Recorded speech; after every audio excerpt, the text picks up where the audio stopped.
Halo, selamat bertemu kembali melalui channel Agus Berbagi. Kesempatan kali ini kita akan membahas tentang organ-organ reproduksi pada wanita. Nah, baik, apa saja yang termasuk organ-organ reproduksi pada wanita dan bagaimana fungsinya dalam sistem reproduksi? Baik, mari kita bersama-sama membahasnya. Organ reproduksi pada perempuan.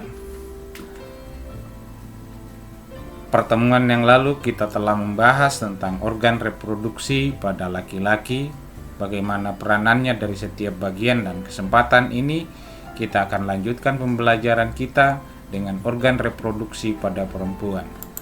Kita akan lihat dulu organ reproduksi pada perempuan itu dibagi atas dua kelompok besar, yaitu ada yang merupakan organ kelamin luar dan ada yang merupakan organ kelamin dalam. Apa saja yang meliputi organ-organ kelamin luar? Kita akan lihat diantaranya adalah ada yang disebut dengan vulva, kemudian yang kedua ada yang disebut dengan labium, ada labium minora, ada labium majora, dan yang ketiga yang disebut dengan vagina. Mengapa disebut organ kelamin luar?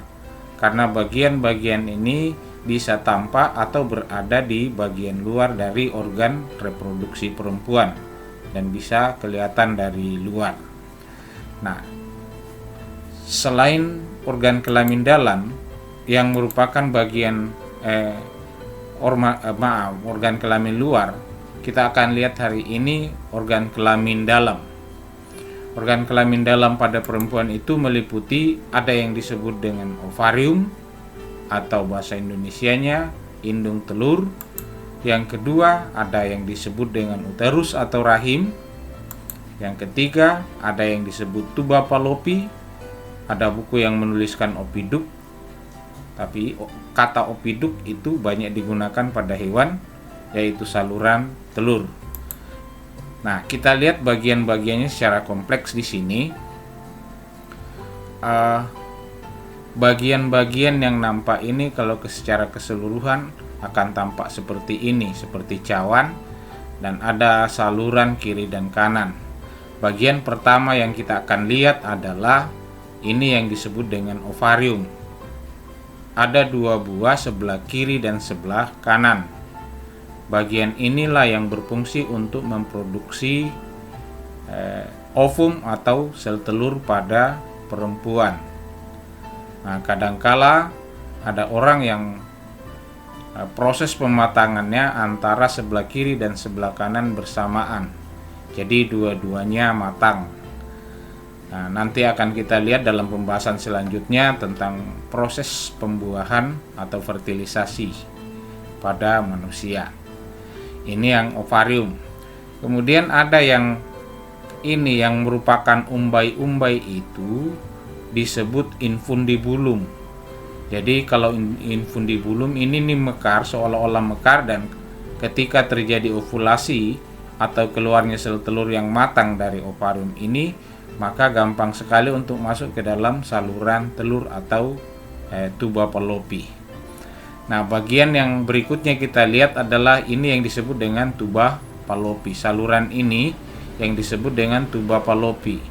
Dua, sebelah kiri dan kanan juga ada. Jadi tuba fallopi berhubungan berdekatan dengan ovarium di sebelah kiri dan sebelah kanan. Merupakan saluran telur. Jadi ketika telur matang keluar di sini, masuk ke sini, saluran telur berada di sini. Nah, dalam fungsinya nanti kita akan jelaskan satu persatu apa fungsi dari setiap bagian ini. Kali ini kita akan lihat secara umum dulu. Bagian yang berikut adalah rahim, di mana pada bagian dinding rahim ini ada yang disebut dengan endometrium. Jadi kadangkala dinding rahim ini menebal, kemudian meluruh kembali, dan dinding ini namanya dinding endometrium, tempat melekatnya janin kalau sudah terjadi fertilisasi. Nah, rahim atau uterus tadi, bagian yang disebut dengan uterus ini fungsinya seperti modelnya seperti ini.